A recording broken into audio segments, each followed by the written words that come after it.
opinar.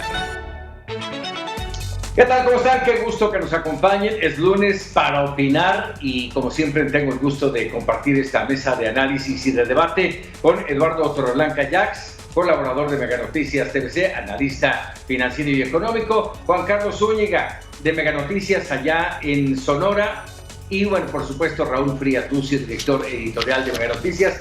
Un gusto saludarles a todos, muy buenas tardes, noches y vámonos porque hay muchos temas. Apenas la semana pasada el presidente López Obrador envió finalmente al Congreso esta iniciativa de reforma en materia de subcontratación, lo que le conocemos como el outsourcing. Dijo que era para terminar con las malas prácticas, las prácticas de los ilegales. Pero bueno, como pasó con el caso de los fideicomisos en la corrupción, como pasó con el caso de las estancias infantiles, agarró parejo y su idea es borrar prácticamente el outsourcing. Inicio contigo, Eduardo Torreblanca. Es una bofetada más al sector privado.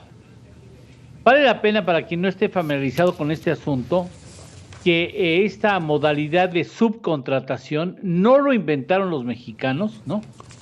Y tampoco somos patrimonio de lo mal hecho a nivel mundial. Es una iniciativa que surge en los 70 por grandes despachos corporativos de asesoría administrativa y fiscal en materia norteamericana, como PricewaterhouseCoopers, etcétera, etcétera, más o menos por ese estilo. En los 90 se ponen en boga por las empresas externas, fundamentalmente establecidas en China o en la India, y llega a México más o menos en los 90 y adquiere mucha fuerza porque de lo que se trata es de simplificar los procesos de producción y hacerlos más eficientes. Y lo abonan fundamentalmente las empresas multinacionales y después las empresas pequeñas y medianas. Ahora, es una forma que procuró legalizar el empleo informal. Como bien lo dice la guapa secretaria de Trabajo y Previsión Social, hay como colesterol malo y colesterol bueno, hay subcontratación buena y subcontratación mala.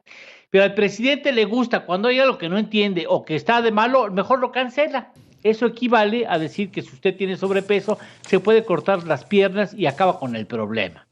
¿Por qué? Porque, mira, les voy a dar a ustedes, compañeros, cifras que son contundentes. Hay 900 empresas que se dedican a la subcontratación. De ellas, menos de 370 están registradas ante la Secretaría del Trabajo y Previsión Social.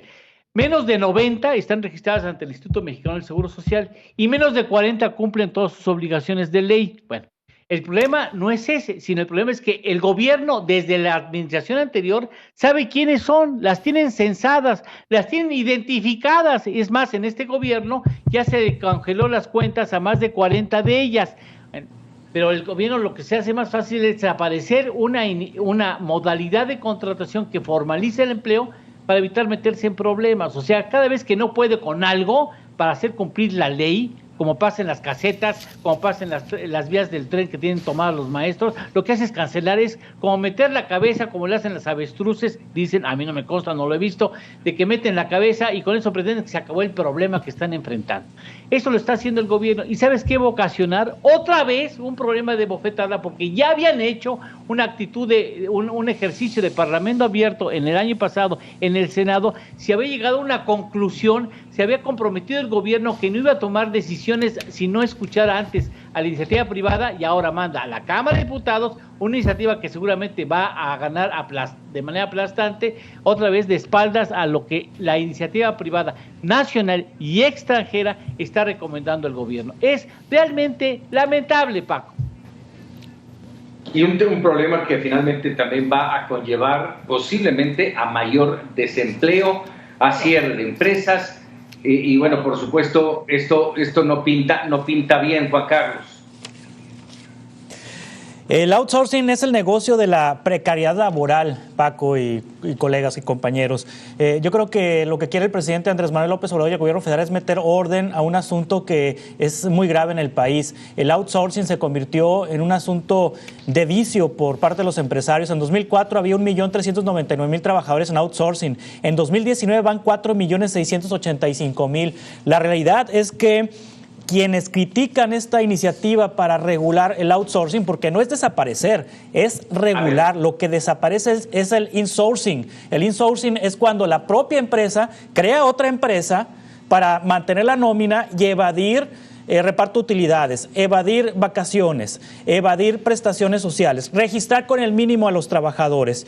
Y bueno, la reacción de los industriales va en el sentido de que esta iniciativa del presidente va a poner en desventaja al país porque las empresas han recurrido a la subcontratación por los elevados costos, dicen, para la generación del empleo como seguridad social y reparto de utilidades. Yo creo que es una estrategia para meterle orden a un asunto que va a provocar que la generación de los millennials, por ejemplo, lleguen a la edad de jubilación sin una jubilación, sin vivienda, sin prestaciones sociales. Creo que hay un asunto ahí de fondo que no creo que haya necesidad de preguntar a los empresarios si quieren. Pues van a decir que no, porque van a pagar más. Claro que van a decir que no. Está poniendo, por lo que tú estás mencionando, estás poniendo todas las empresas en la misma bolsa. No sé si tú estés de acuerdo, Raúl, con lo que acaba de comentar Juan Carlos. No, definitivamente no. A ver, estamos viendo el clásico ejemplo en donde se trata de dinamitar lo que de alguna forma se duda el presidente. A ver. La misma secretaria ya hacía referencia, Lalo, del tema, sí, había señalado que outsourcing había bueno y malo, ya se hizo referencia del tema, sí. Normalmente muchas empresas, y voy a poner un ejemplo muy sencillo, que quizás vale la pena precisar antes de entrar al tema del debate de esta iniciativa, que, bueno, desde mi particular punto de vista y lo que he escuchado de lo que dicen los empresarios, bueno, se está traicionando acuerdos que se habían logrado con la misma secretaria y directamente en el Senado. Pero más allá del tema, voy a poner un ejemplo muy claro.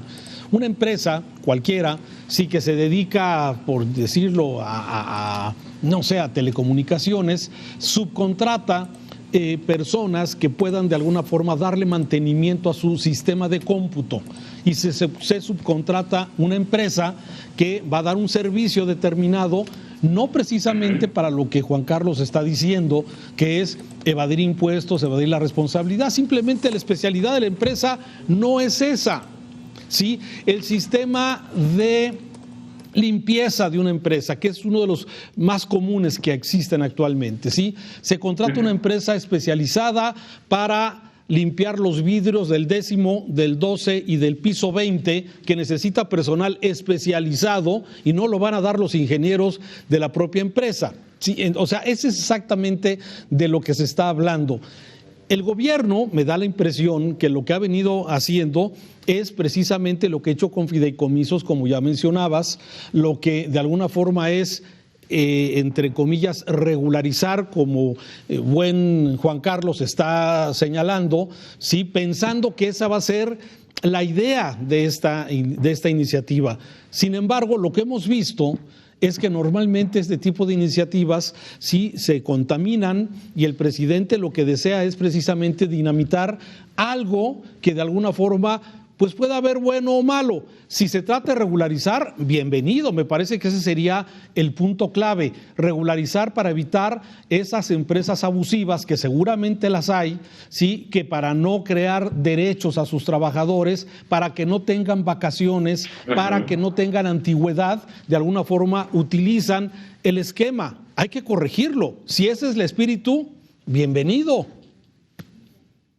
Así es, Eduardo. El espíritu, Raúl. Mira, sí es el espíritu. De hecho, el proyecto establece que se permitirán los servicios u obras especializadas que no formen parte del objeto social ni de la actividad económica de la beneficiaria de los mismos. ¿Qué significa esto? Que la empresa que cita Raúl sí podrá contratar vía outsourcing a alguien que le dé mantenimiento a las computadoras.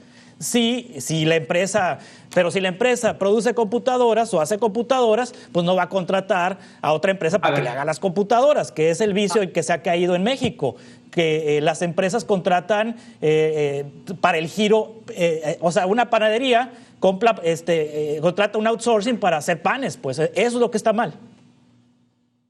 Sí, claro, desde luego. Vamos a tocar aquí el tema. ¿Cuál es la diferencia? ¿Cuál es lo que debemos de atacar? ¿El outsourcing legal, el que cumple con todo, que paga impuestos y que hace todo lo que tenga que hacer por el trabajador, o aquellos que efectivamente, lo hemos comentado ya muchas veces, hay quienes abusan? ¿Cuál es lo que estamos atacando? Este ejemplo que pusiste de la panadería, déjame decirte, si yo quiero poner una panadería y contrato a alguien que haga el pan y le pago, y ese outsourcing le paga a los panaderos su seguro social y todo, estoy en todo mi derecho, así lo entiendo, Eduardo. Mira, a mí me parece muy sano y agradezco que nuestro compañero Juan Carlos preste la otra parte de la moneda porque enriquece mucho la discusión. Claro. El problema no es la prohibición o no eso no debe ser el problema. El problema es la permisibilidad que existe para quienes, apoyándose en una figura de la subcontratación o tercerización de un servicio, esquilma los derechos de los trabajadores y acaba engañando a la autoridad fiscal porque no pagan impuestos y también al Instituto Mexicano del Seguro Social o al Infonavit. Ese es el problema. O sea, el problema no es la existencia o no, sino que se cumpla con los términos en que la ley se establece en materia laboral. Y ahí es el problema. O sea, el problema es hacer valer la ley y que el gobierno se ponga los pantalones que debe de tener para poner en orden a las empresas que no están cumpliendo adecuadamente sus responsabilidades. Termino con un punto, Paco, si me lo permiten mis compañeros. Mira, hay una iniciativa de las empresas factureras, como les dicen de manera denostativa, a las empresas factureras, las que son legales, han exigido desde el sexenio anterior que existe una norma mexicana de concurso voluntario para que se ajusten a lo que la ley debe establecer. Esas propias iniciativas, que hay multinacionales por cierto, están proponiendo una norma oficial mexicana desde el sexenio anterior que sea de carácter obligatorio para que se pueda certificar y haya auditorías que comprueben que esa subcontratación está efectivamente cumpliendo con las normas de pago de jubilaciones, vacaciones, pago de seguro social como debe de ser, etcétera. Bueno, ahí está la norma oficial mexicana, pero se te hace más fácil cancelar todo nada más porque no tienes pantalones suficientes para hacer valer la ley. ¿Pero dónde dice que se va a cancelar? ¿Pero dónde dice que se va a cancelar? Es que yo me pregunto, ¿en qué texto, en qué parte de la iniciativa se dice que se cancela? Es que te dan chance que la gente siga limpiando los excusados. Y tiene la gente el derecho de andar haciendo la vigilancia. La iniciativa del presidente es lo que dice Torreblanca. La iniciativa del presidente es la que dice Torreblanca, es justamente eso, regular las subcontrataciones para que éstas se realicen de manera legal y no pase lo que en el Mayan Palace de Cancún, con 800 empleados, nada más 2 trabajaban para el hotel y los 798 restantes trabajaban para empresas de outsourcing que no pagaban seguro social, que los tenían registrados con el mínimo, que los contrataban cada 3 meses en empresas distintas para que no generaran antigüedad, para que no tuvieran vacaciones, para que no tuvieran aguinaldo y para que no tuvieran reparto de utilidades. Mayan Palace. Mayan Palace. O sea, no es una empresa patito, mal, ¿no? Juan Carlos. Mal, ¿no? A ver, si ese es el caso, pues hay que sancionar a la empresa. Si ese es el caso que estás tú refiriendo, de hecho ¿por qué no se sanciona a la empresa? A ver, es ilegal registrar un trabajador, es ilegal tener un trabajador con salario menor, eso es ilegal. ¿Sí? ¿Por qué no se sanciona? Pero mejor se hacen bolas y mandan una iniciativa cuando lo que está diciendo Juan Carlos, que tiene toda la razón, y si esas empresas están cometiendo este tipo de ilegalidad, pues que las castiguen, que las sancione, que la autoridad haga valer su autoridad. Mira, son 3 aspectos los que pretende regular esta iniciativa, ¿no? Que nos comenta Juan Carlos. Subcontratación de personal, que es lo que estás comentando, uno de ellos. Regular servicios especializados que no formen parte del objeto social, lo que ya mencionamos. Y agencias de colocación de alguna forma. A ver, este caso que documenta Juan Carlos es un asunto de ilegalidad que la autoridad, la secretaria del Trabajo, pues que actúe y sancione. Pero no, mandamos una iniciativa, sí, como es normalmente lo que viene sucediendo, sí, con la idea de regularizar el outsourcing y de alguna forma, ¿qué es lo que puede y qué es lo que puede suceder?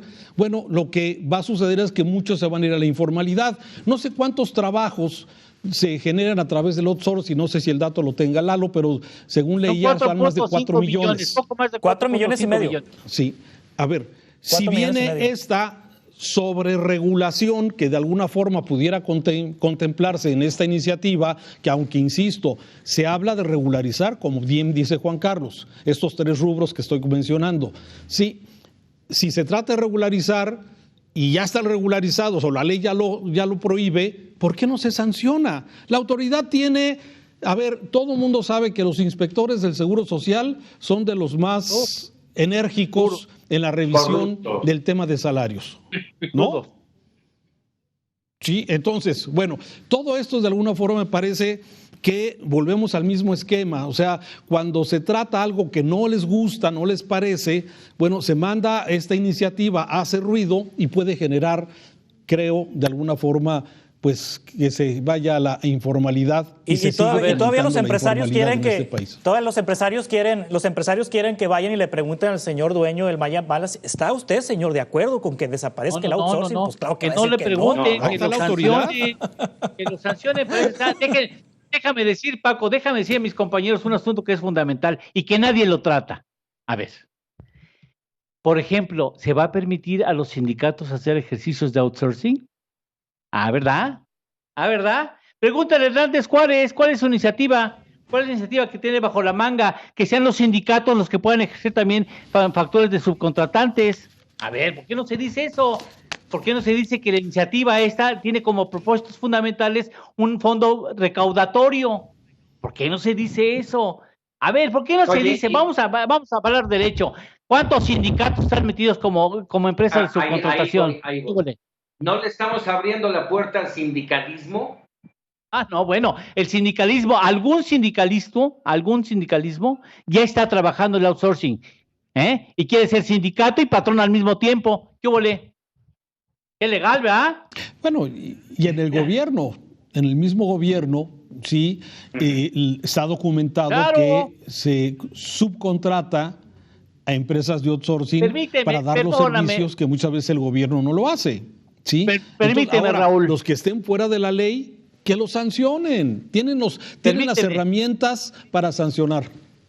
A ver, permítanme. A ver, la otra. Vamos a hablar así, de sacar la porquería. A ver, pregunten en la Asamblea de Representantes del gobierno capitalino, se dividen las plazas laborales dentro de la administración del propio Congreso, de la Asamblea de Representantes, ¿sí?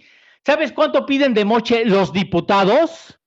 Hasta 50% del salario de los trabajadores que ponen en su cuota laboral. ¿Qué huele? ¿Y sabes cómo están administrados? Por subcontratación. ¿Qué huele? No hay corrupción, ¿verdad? En este país no hay corrupción. Ahí nos vamos a algo que es fundamental. A ver, primero, no se aplica la ley en este país. No hay Estado de Derecho, evidentemente. Y como no se tienen o no se quieren utilizar las herramientas que se deben de tener, ahí tienes al SAT, por ejemplo, ¿sí? Como no se quieren utilizar, no se quieren poner las manos y ensuciarse las manos para erradicar toda esa corrupción, lo mejor es sacar de trajo todo.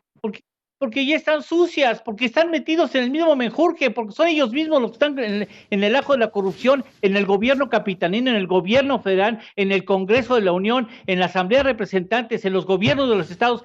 La subcontratación es una realidad. No hay que negarla. Lo que hay que hacer es cumplir la ley en beneficio de que se paguen los impuestos y los derechos de los trabajadores. ¿Qué beneficios trae el outsourcing? ¿Sabes para qué se creó el outsourcing?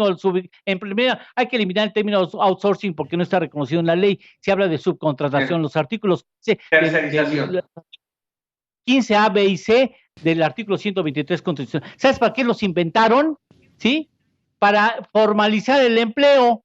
Ahora, lo que quitas la iniciativa o tratas de regularla al extremo de casi extinguirla, pues para fomentar el desempleo o la informalidad otra vez. Pues entonces es que estamos jugando. Si eres autoridad, ajústate, maestro, ponte los pantalones y pon las cosas como deben de ser y haz valer la ley. No andes cancelando las alternativas que indudablemente van a provocar mayor desempleo o mayor informalidad en la economía. Ese es el riesgo, porque no tienes pantalones para hacer cumplir la ley. Eso es lo que vas a provocar. Pues ahí está. Vamos a hacer rápidamente una pausa y regresamos. Hay todavía mucho para opinar. Ya estamos de regreso aquí para opinar. Interesante e intenso el primer bloque de nuestro programa. Vamos a tocar otro tema que también tiene sus aristas y me refiero a la situación de crisis que vive Tabasco desde hace poco más de un mes. No una semana ni dos, poco más de un mes. Bajo el agua prácticamente buena parte de Villahermosa, buena parte de los poblados de la zona baja de Tabasco, y el gobierno primero dijo no pasa nada, luego dijeron perdón, fue un error de cálculo, luego finalmente ayer el presidente en un mensaje en sus redes sociales señala que tuvieron que tomar la decisión, y aquí mi pregunta es ¿por qué tuvieron que tomar una decisión así luego de un error de cálculo hidrometeorológico? Y preguntaría aún más, ¿le habrán avisado a los chontales de Najacuca, por solo mencionar uno de los poblados, que iba a pasar una inundación de este tamaño? ¿Les habrán avisado? Inicio contigo, Raúl Frías. Najajuca y Jalpan son algunas de las zonas afectadas por esto. A ver, como tú bien lo dices, Paco, tiene varias aristas el tema, no cabe duda. O sea, ¿por qué? Porque se combinan dos temas. Uno de ellos es precisamente las condiciones del tiempo. Lluvia que ha caído en forma copiosa, según se informa, más allá de los milímetros que por metro cuadrado se calculan. Y por otro lado, las previsiones que todas las presas, especialmente en esta cuenca, sí, que son los ríos más caudalosos, más importantes que tiene nuestro país, sí, y que pasan precisamente por la zona. Entonces tienes que calcular, de acuerdo a lo que se ha explicado, tienes que calcular primero cómo va a ser el tiempo, cómo andan tus presas respecto a su capacidad y tu capacidad de desfogue para que las presas puedan captar y seguir haciendo su función, si son hidroeléctricas, por ejemplo, que están generando energía eléctrica, y de alguna forma también no vayas a colapsar en algún momento la presa y que pueda correr algún riesgo, incluso de que pueda tener algún rompimiento grave. Todo esto son las cosas que pues es cuestión de especialistas, ¿sí? Y exacto, parece que aquí hubo malos cálculos entre lo que tiene que desfogar, entre la lluvia y pues el tema que la cuenca hidrológica no tiene la capacidad suficiente. Sí, y que no tiene la capacidad suficiente para poder sacar el agua.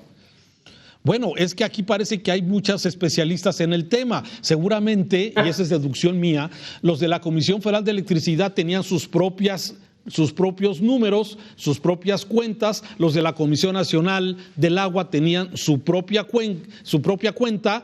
Y esto fue lo que generó pues tremendo asunto de las inundaciones en estas zonas que ya se ha comentado. Yo creo que el presidente, bueno, en cierta forma está reconociendo que hubo malos cálculos y que decidió, y me vuelvo a preguntar, en este país es el hombre de las decisiones. Él es el que toma todas las decisiones de todo lo que sucede. Mi pregunta es, ¿realmente el especialista está escuchando a la gente que sabe para tomar la mejor decisión? A lo mejor le dijeron, oiga, presidente, o abrimos el desfogue para que las presas tengan capacidad de recibir toda la lluvia que está cayendo en la cuenca hidrológica, sí, con el riesgo de que se puedan inundar algunas zonas. Eso el presidente está tomando estas decisiones, como liberar Ovidio y algunas otras decisiones que él está tomando precisamente en este sentido. De acuerdo a la información que hemos recabado, y seguramente ustedes también lo tienen, el 18 de octubre el presidente, luego de aquel problema del error de cálculo, dijo, a ver, ya no va a pasar esto, no voy a permitir que se inunde Tabasco, no van a desfogar más de 300 metros cúbicos por segundo para no inundar.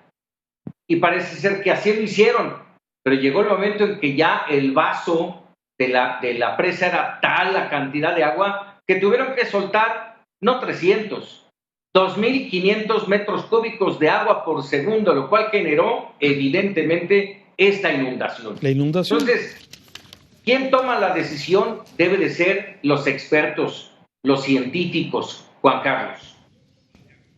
Sí, esperemos que sea así, que los científicos, que los técnicos de la Comisión Nacional del Agua y de la Comisión Federal de Electricidad tomen este tipo de decisiones y no un político. Ya no. Lo que ocurrió este fin de semana al aceptar el presidente que se optó por desviar el agua por una compuerta que hace 14 años no se utilizaba, una compuerta de la Comisión Nacional del Agua, y que se optó por inundar las comunidades indígenas, las comunidades más pobres del estado de Tabasco en lugar de la capital, fue la consecuencia de malas decisiones que se tomaron semanas atrás. No había de otra, no le quedaba de otra.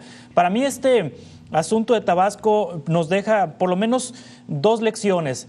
Cuestionar el papel de la Comisión Federal de Electricidad, pareciera que el presidente quiere sacar ya del escenario, hoy en la mañanera pareciera que quiere eximir a la Comisión Federal de Electricidad de la responsabilidad que pudo haber tenido en estos errores de cálculo. No hay que olvidar las acusaciones del gobernador de Tabasco en contra de...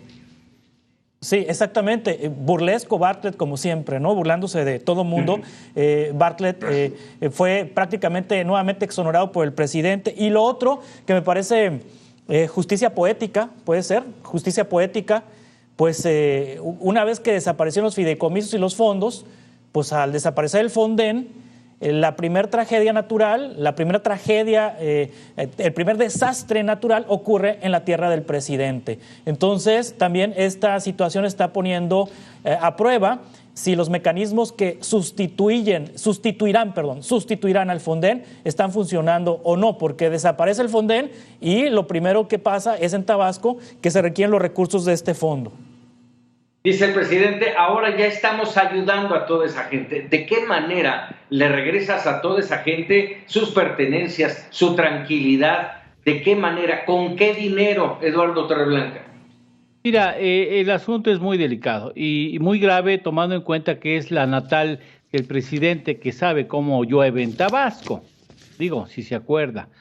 Y a mí me parece, yo soy un mexicano muy orgulloso del enorme talento, no solamente los recursos naturales, el enorme talento que existe en México en sus mexicanos. Y a mí me parece que en ese tipo de decisiones no puede ser una persona, por más iluminada que sea o se crea, la que tome la decisión. Esta es una decisión de los especialistas, que son a los que debes de escuchar y a los que debes de hacer caso para no cometer los errores que se han cometido.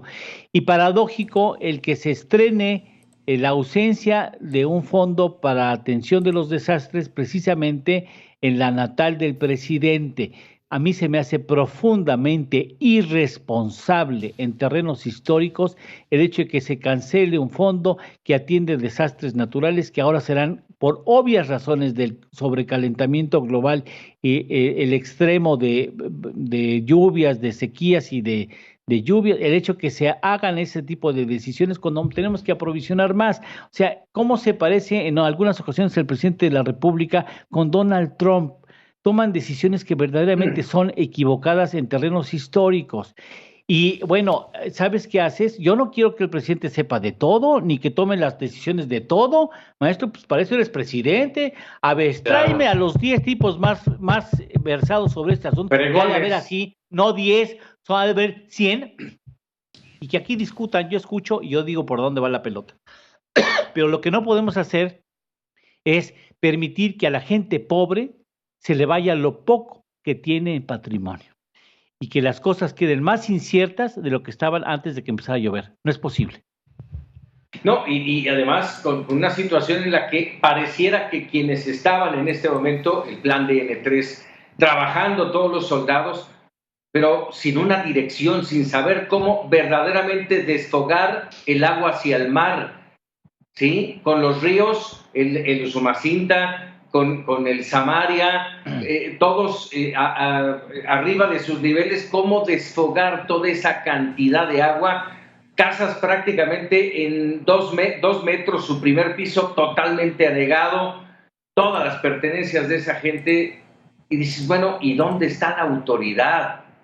¿Dónde está? Ya no digas la estatal, que el estatal, el gobernador salió inmediatamente a acusar a la Comisión Federal de Electricidad. ¿Dónde está la autoridad federal, Raúl? Claro, mira, es una tragedia eso. Ahora, no es la primera vez que ocurre, vale la pena. No. Quizás Juan Carlos no se acuerde porque es muy joven, pero en el 2007 sí sucedió una cosa muy parecida. Y en aquel entonces recuerdo que se responsabilizaba la marea de la luna llena, que había hecho que las aguas se regresaran por las cuencas hidrológicas, y eso fue lo que generó en aquellos años esa inundación. Año tras año, sexenio tras sexenio, trienio tras trienio, se ofrece exactamente trabajar en obras hídricas, se ofrece lo que es dragar todo lo que son las cuencas hidrológicas para que su capacidad de desfogue pueda aumentar, pero pues viene sucediendo lo de siempre, Paco, sí, que normalmente este tipo de ofrecimientos no se cumplen, y cuando vienen estas tragedias, pues el presidente no tiene otra alternativa más que, de acuerdo a lo que dijo, escoger o inunda Villahermosa o inunda las zonas más pobres de estos municipios. Si se hubiera escogido una o se hubiera escogido la otra, te seguro que hubiera sido exactamente un mismo problema, un mismo tema. Pero a mí me parece que sí, esto que tú estás comentando, el llamar a los especialistas a ver cuáles son las alternativas para evitar que estas cosas se repitan, que las personas en Tabasco no tengan que estar bajo el agua una semana, como pudimos ver con esta tragedia de más de 300,000 damnificados, y bueno, todo lo que de alguna forma hemos documentado en este asunto. Ahora, como ya lo estaba comentando bien Eduardo Torreblanca, sí, la naturaleza va a seguir golpeando. Estamos en este cambio climático, las lluvias van a ser más copiosas, el calor más ardiente, en fin, o sea, vamos a tener este tipo de extremos, y es lo que tenemos que estar de alguna forma preparados. Ojalá haya el dinero, los recursos necesarios, suficientes para poder hacer frente a todas estas tragedias que están por venir y que ya la estamos viendo allá en Tabasco. Déjenme ser mal pensado, Eduardo, Raúl, Juan Carlos. Se abre la oportunidad, bueno, no hay que dejar, así lo veo, esto se ha repetido muchos años, y no hay que cerrarle la llave a la posibilidad de que una tragedia genere corrupción, genere la oportunidad de que el dinero empiece a fluir hacia esas comunidades y que finalmente no llegue. Y recordemos algo más, ya estamos inmersos propiamente en un proceso electoral en donde hace falta dinero. No quisiera pensar mal, pero a veces las cosas se pintan de esa manera. Rápidamente, una pasadita rápida con ustedes, no sé qué piensen de esto que acabo de mencionar. Inicio contigo, Juan Carlos.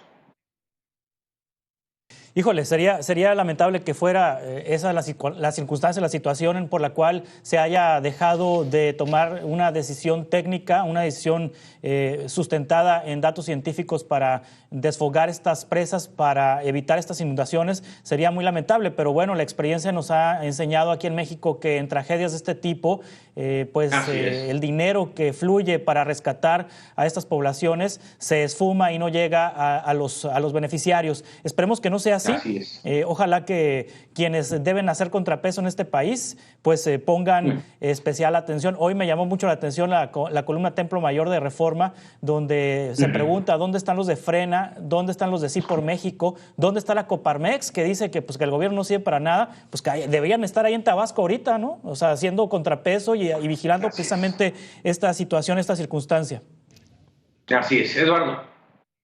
Debería estar el presidente en Tabasco, gobernando en una lanchita, viendo ahí donde está el problema, tomando las decisiones, llamando a su gabinete que se mojen los pantalones, que vayan a ver cómo está la gente buscando agua. Si esto fuera de alguna manera intencionalmente provocado por irresponsabilidad o no haberse medido con precisión las consecuencias, te voy a decir una cosa, como dice el dicho mexicano, se les puede voltear el chirrión por el palito, porque este asunto va a tener un costo muy importante en términos electorales, precisamente en la cuna que vio nacer al presidente de la República. Raúl Frías, rápidamente. La verdad sería muy perverso, no quiero pensar que pudiera ser esto algo intencional, creo que más bien creo en lo que se ha dicho de que hay una guerra de decisiones entre Comisión Nacional del Agua, entre Comisión Federal de Electricidad, diferentes visiones y diferentes objetivos, ¿sí? Y que entre esas decisiones resultó que lamentablemente pues estas poblaciones tenían que resultar afectadas. Quiero ver que quizás sea consecuencia de esto más que una decisión perversa que tenga otro fin político electoral. La verdad es que casi lo descarto. No quisiera que esto fuera como tú lo estás planteando, Paco. Esperemos que así sea. Vamos a cambiar de tema porque aquí hemos insistido mucho, que no se nos olvide nadie. Y hoy el caso lleva al gobernador, al exgobernador de Nayarit, mencionándolo porque es el primer exgobernador perseguido, así digo yo, perseguido por el gobierno del presidente López Obrador. En 2 años es el primero, peculado, entre otros temas, ejercicio indebido de funciones, se encuentra perseguido, está prófugo de la justicia y hay muchos cabos sueltos y otros ya no tan sueltos, como el caso de Edgar Beitia, este hombre de todas las confianzas del exgobernador de Nayarit, preso en los Estados Unidos. Juan Carlos. Bueno, hay que recordar que está en el fuero local. Esta orden de aprehensión es un juez local el que la autorizó y es un juez local el que le autorizó a la Fiscalía del Estado de Nayarit ir por Roberto Sandoval, pero bueno, sí se da en el contexto de que es el primer exgobernador que tiene una orden de aprehensión durante la gestión del presidente Andrés Manuel López Obrador. Yo creo que esto debe estar vinculado necesariamente con la detención de Salvador Cienfuegos. Hay que recordar que Salvador Cienfuegos protegió, según la justicia estadounidense, al narcotráfico en el estado de Nayarit, hizo acuerdos con el H2, hizo acuerdos aparentemente de protección con el crimen organizado en esta entidad de la República, acuerdos en los que estaría vinculado Roberto Sandoval. Me parece que el nombre de Roberto Sandoval eventualmente saldrá en el juicio de Salvador Cienfuegos y también el nombre, por supuesto, de su ex procurador Edgar Beitia. Entonces, me parece que por ahí viene el asunto. También está esto enmarcado en una serie de órdenes de aprehensión que fueron concedidas en los últimos días. Además de esta orden de aprehensión en la justicia local del estado de Nayarit, salieron 11 órdenes de aprehensión de la estafa maestra, 2 de las cuales ya se ejecutaron contra una exfuncionaria cercana a Rosario Robles y contra un empresario que se prestó a lavar dinero en el caso de la estafa maestra. De los demás se sabe que son exfuncionarios del gobierno del presidente Peña, dependientes de Rosario Robles, y un ex rector. Aquí la pregunta sería si habrá un maxiproceso o no con la estafa maestra, porque están involucrados cientos y cientos de funcionarios locales, federales, fundamentalmente, y salieron 2 órdenes de aprehensión en estos días contra 2 exfuncionarios del Seguro Social en tiempos de Calderón por el caso de la guardería ABC, Carla Rochín, exdirectora de guarderías, y Sergio Salazar, exdirector de prestaciones económicas y sociales del IMSS. Ambos exfuncionarios no habían sido tocados por la entonces PGR, y en algún momento no se les mencionó como responsables. Esta Fiscalía General de la República sí los ha hallado responsables de su perspectiva y un juez concedió las órdenes de aprehensión. Es decir, estamos frente a algunas órdenes de aprehensión que tienen que ver con grandes escándalos de corrupción. Acabas la última frase fue importantísima. Escándalos. Uno tras otro, alimentan toda esta situación, insisto, bueno, ya propiamente electoral, Raúl. Aquí sí, definitivamente creo que hay un elemento fundamental en el tema político electoral. Todo lo que hemos visto en las últimas semanas, estas detenciones que bien documentó Juan Carlos, vienen y estarán en este ambiente.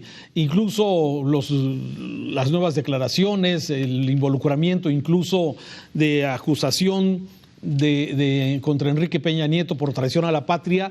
Aquí comentamos, Paco, y a lo mejor ya no nos acordamos, hace 2 años, cuando empezó esta administración y que el presidente López Obrador, bueno, parecía que tenía un pacto hay quien lo asegura, que había un pacto con Enrique Peña Nieto, ¿sí? Y que no se iban a tocar. Y muchas veces yo comenté la posibilidad de que conforme se vaya descomponiendo el país y lamentablemente haya frentes que no se puedan resolver, como el tema de la violencia, el tema de la crisis económica, el tema de la falta de medicamentos y toda esta larga lista que podemos de alguna forma tener, el presidente va a ir dosificando y va a ir entregando este tipo o motivando este tipo de órdenes de aprehensión en contra de todos estos corruptos, ¿sí? A ver, de Roberto Sandoval no es nuevo.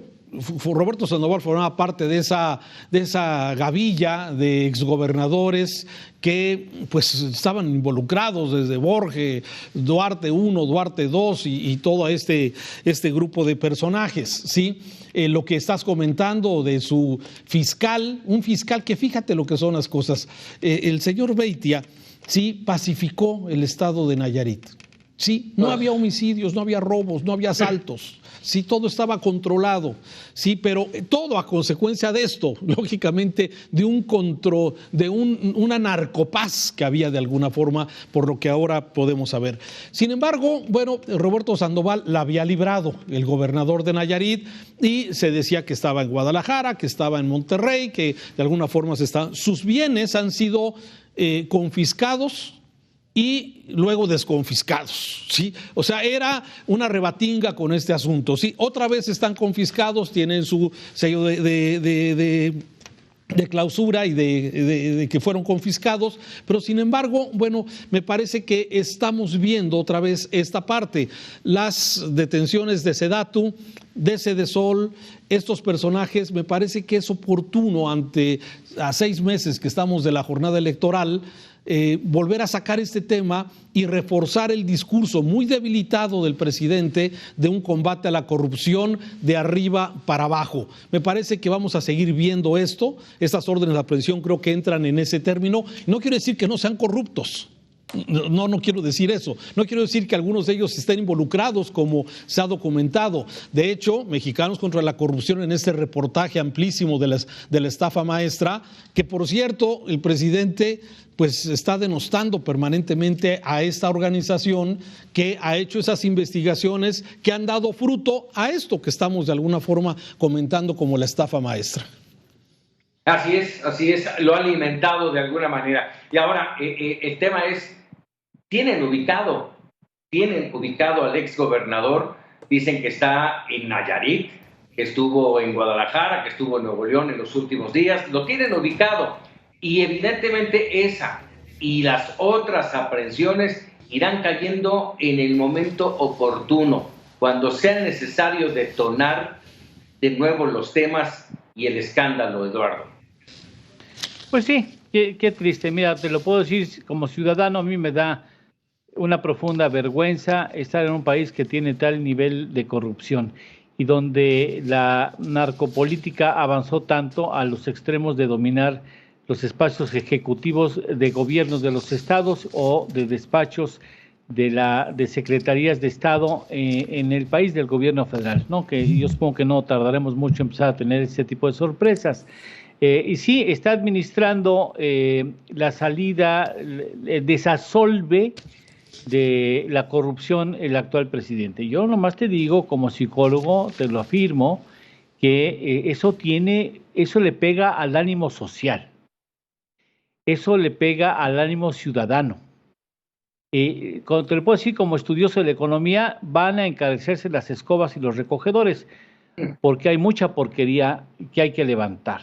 Pero te voy a decir una cosa, esto lejos de fortalecer la idea de que este gobierno lucha contra la corrupción, puede generar un desánimo en un pestañear de ojos. O sea, hay que tener mucho cuidado cuando sacas tanta porquería a la luz pública, porque puedes crear un desánimo generalizado donde incluso tu propia iniciativa sea descartada como viable o como eficiente. Y yo digo, qué vergüenza que todo esto lo sabíamos.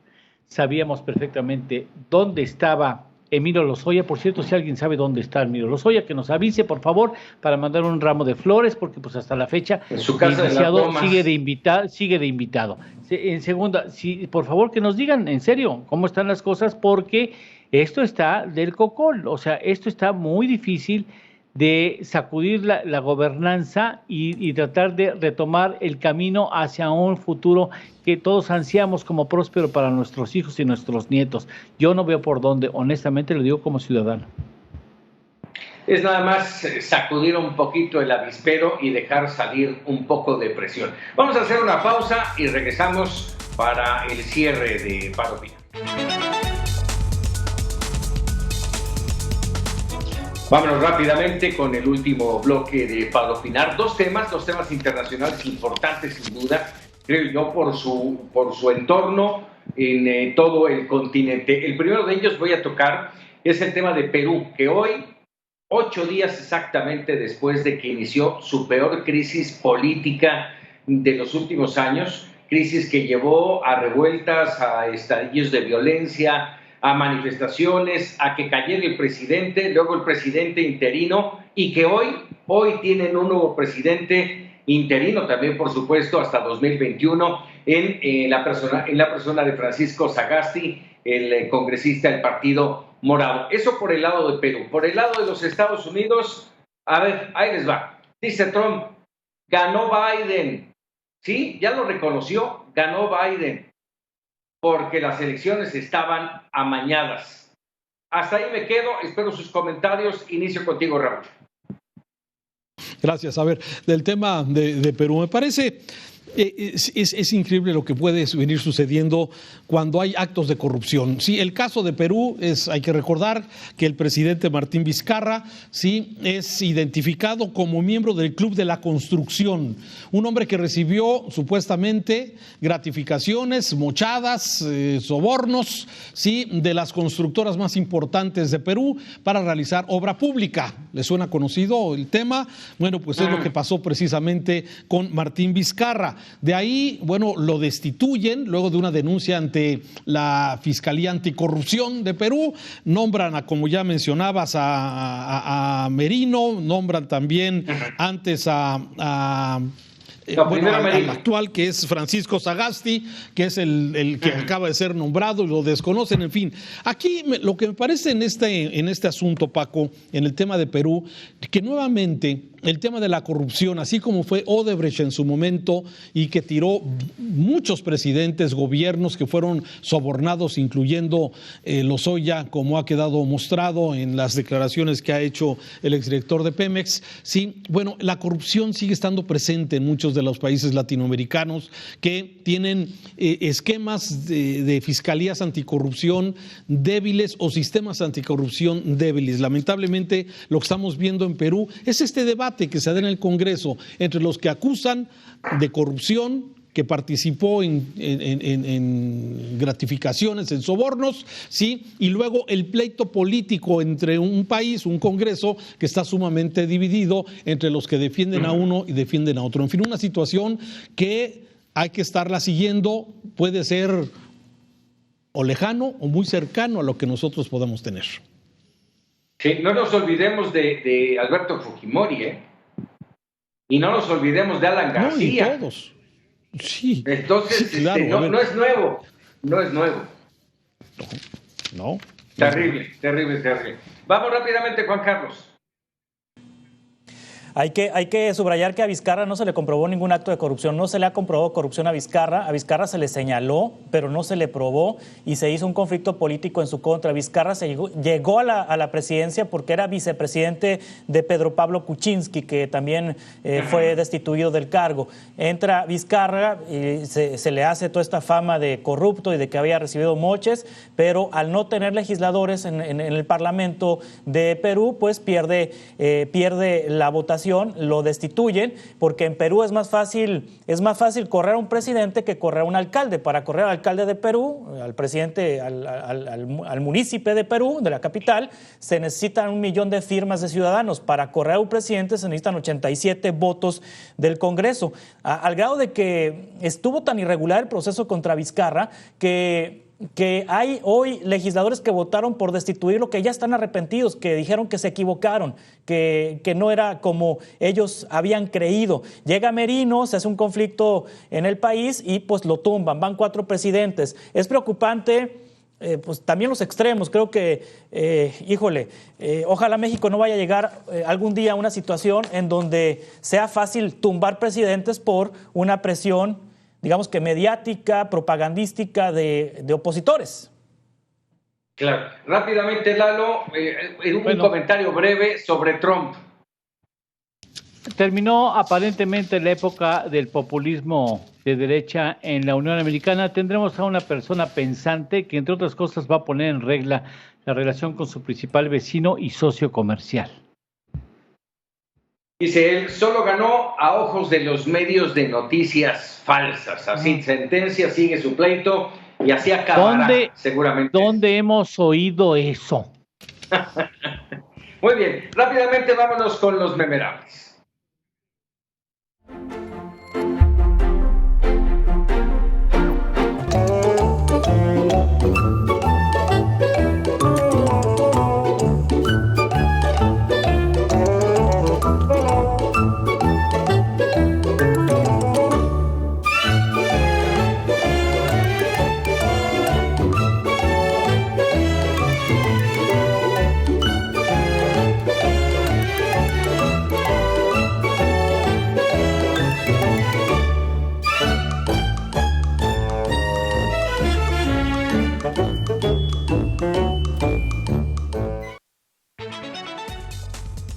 Bueno, pues vámonos ya, agradeciéndole por supuesto a Eduardo Torreblanca, a Juan Carlos Zúñiga y a Aurel Frías Lucio, el que nos hayan acompañado en esta mesa de análisis y de debate para opinar.